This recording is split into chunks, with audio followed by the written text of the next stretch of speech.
Hello and welcome to this new podcast called Tonjeinoslo Knits. My name is Tanya, I live in Oslo, Norway, where I knit and make knitting patterns, and now I'm branching out to YouTube, hoping to share my creative journey with more people. So welcome! First of all, who am I? Well, if you are on Instagram, maybe you've seen my profile. It's called Tonjeinoslo. If not, you can look it up. As I mentioned, I'm Tanya. I live in Oslo, where I work as a teacher by day. Right now, I'm on maternity leave with a little baby sleeping in the background, so if there's a bit of editing, might be because of the baby. I love to knit color work and knits for kids and adults alike. And I also want to branch out when it comes to knitting. What do I mean by that? Well, at this point, Instagram feels a bit limiting.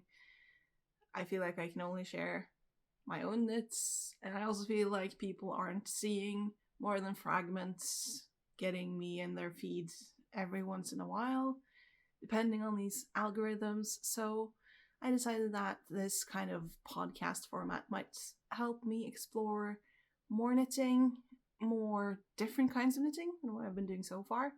And I hope that it will be inspiring and developing, not just for me, but also for you guys. So welcome, and yeah, let's see where this takes us. I think the best way of showing what kind of knits I like to make is to show you the knits that I make.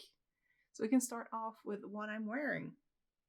This here is a well-worn sample of the cat lady sweater, which is a pattern I made myself. I recently branched out into adult sweaters or grown-up sweaters. So it's made in Rauma Vams, which is a Norwegian non-superwash 100% wool. It's very warm, very comfy, and it lasted me throughout my pregnancy. I had a baby 2 months ago. I'll try to add a photo of what it looked like when I was very pregnant wearing this. And it's been really nice in the fall as a replacement for coats and jackets. It's been really nice to have underneath my winter coat now that it's been so cold in Oslo. We've had minus 20 degrees Celsius several times now in January. It's now January 2024. And it's been one of the coldest winters that I can remember. I'm looking out the window right now and it's snowing so much. It was just getting warmer and now the snow's back. So sweaters are still definitely needed. So this is a top-down sweater. It's made in whatever yarn fits the gauge. So you can choose yourself. I think that's important when I make patterns, that you can choose a yarn that suits you. Just remember that, of course, you can get different expressions and results with different kinds of fabrics or materials. Fibers, that's the word I'm looking for. Fibers. Here we have a sweater that I made for a friend of mine in the Rauma Vams. As mentioned, it's the same yarn as this sweater here. It's quite chunky, it's really warm, and it's for a friend of mine whose birthday was in March. Yes, it is now January, I'm aware of that. I gave her a card on her birthday saying that if you want, we can go out to dinner and it's my treat, or I can knit you a sweater. And she chose the sweater. So we've been making this together. She's been telling me what she wants in colors and stripes. We've been planning it together and she's been trying it on as I've been knitting. So she tried it on here. We made some waist shaping and checked the length, and then we made some slim fit sleeves here. And she really likes it. So I'm quite happy with that.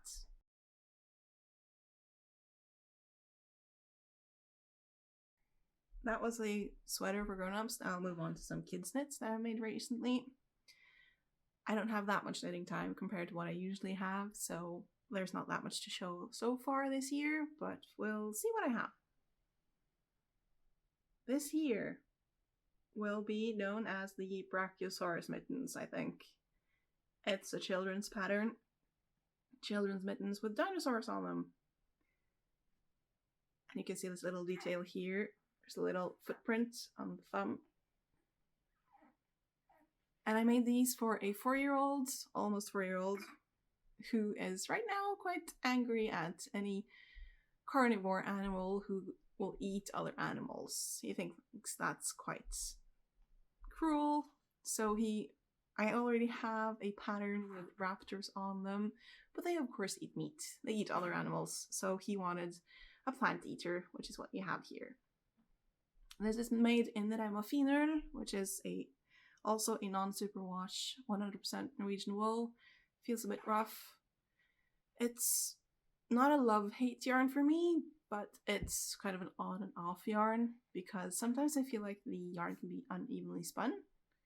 And of course it has a more rustic, rough look than what merino wool would have. So for some years I just don't really make much with it. And then right now I make a fair amount of at least mittens with it. It doesn't seem, I feel like it's unevenly spun at times, but it doesn't seem to be a big problem. I made several mitten pairs for my toddler and she's worn them. Been playing outside in the snow quite a lot and it's felted just the right amount, because with mittens you want them to felt a bit because it makes them more wind resistant. So right now I'm in a yes Finull kind of phase. So yeah. Now over to baby knits.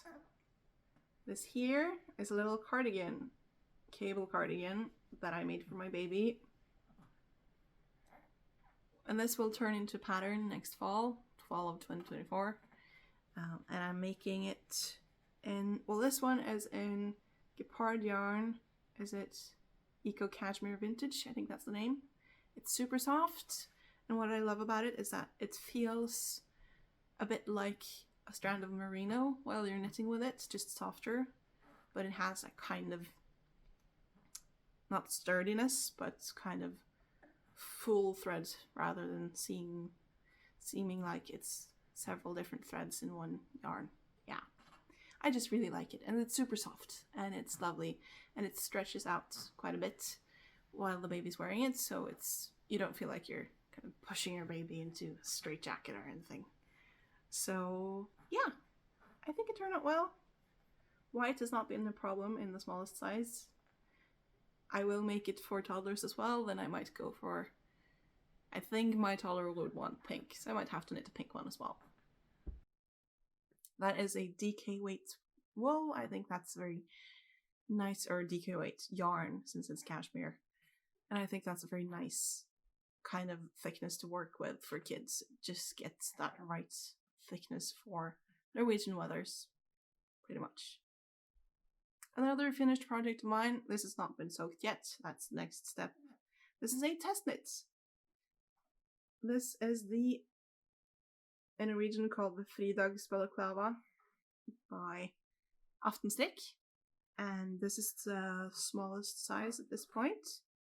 Made for my baby. It has cables, and it's knit in Sandnes Double Sunday, which is a merino non-superwash yarn, which I really like to use. It can pill quite a bit. If you've ever used it, you might have noticed that.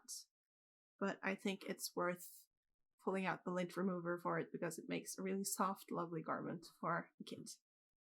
Ready for part 2, what I'm knitting on at the moment. This is another one of the cable cardigan. Well, this is the wrong side. This is the right side.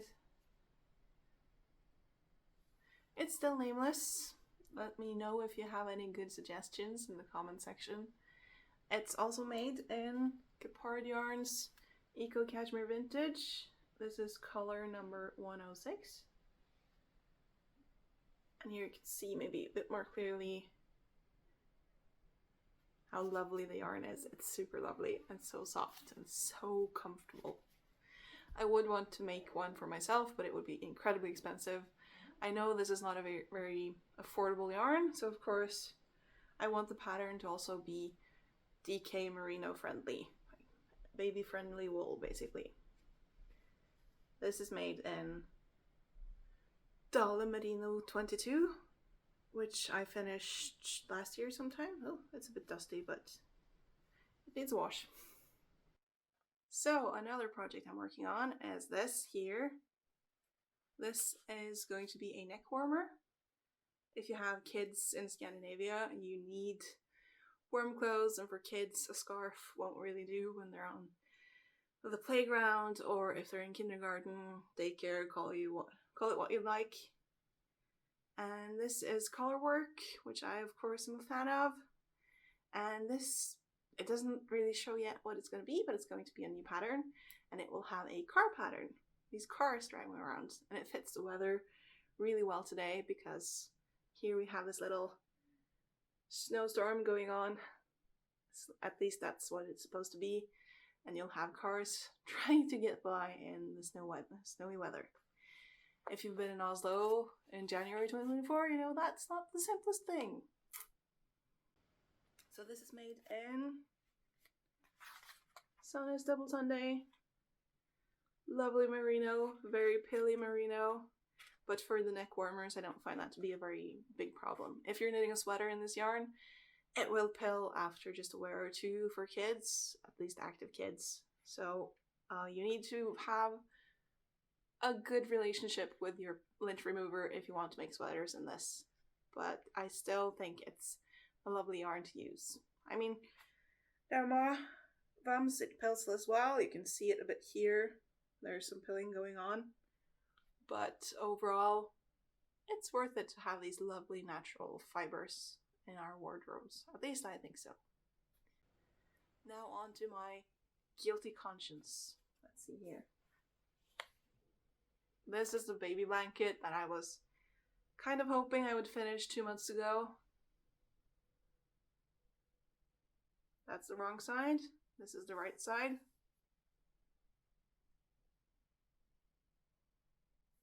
As you can see, it's not done. I kind of optimistically cast it on, knowing that I was running a bit late, making this for my baby in time for my due date. And I had a lot of Christmassy knits on my needles at the time, so I was like, I want to try, but I know I'm probably not going to finish in time, and I didn't. And it's now January, she's almost 2 months old, and it's still not done.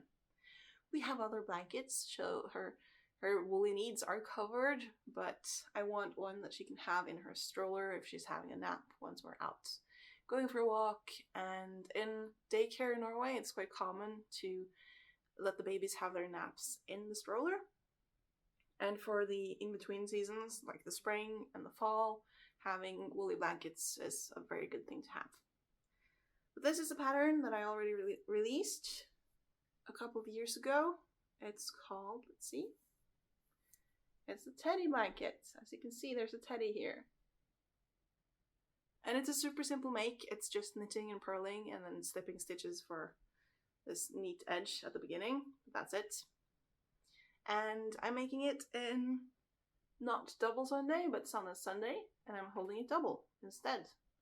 So why am I choosing to do that? Well, as I said, this pills quite a lot, and I don't want to use a lint remover on a blanket every other week. It's just not worth my time, I find. So my hope is that holding this double will lead to less pilling. I've made a couple of hats in this yarn, holding it double before. My toddler's worn it all season and it hasn't pilled. So I'm hoping that a blanket will have the same result. But of course, this is single color and the hat is stranded color work, so maybe the fibers will act differently in those contexts. I don't know. We'll just have to actually finish the blanket and see. So yeah, this is my guilty conscience.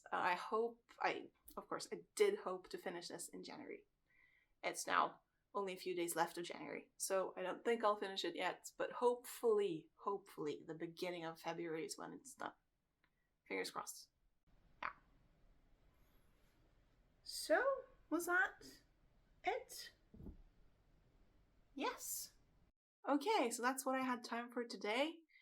Briefly, what I'm planning on knitting in February will be colorwork. It's a colorwork sweater for kids. It's completely off season. You'll see once I'm actually casting on. And a colorwork sweater for my mother. So let's see how that goes. I hope you want to join me for the next episode.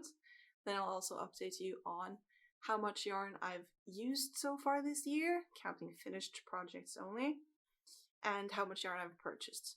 So far this year, no purchases. So let's see how that goes. I really hope to shrink my stash this year, and I want you guys to hold me a bit accountable when it comes to that ambition. So yeah, hopefully I'll see you guys next time. Thank you for joining me, and happy knitting.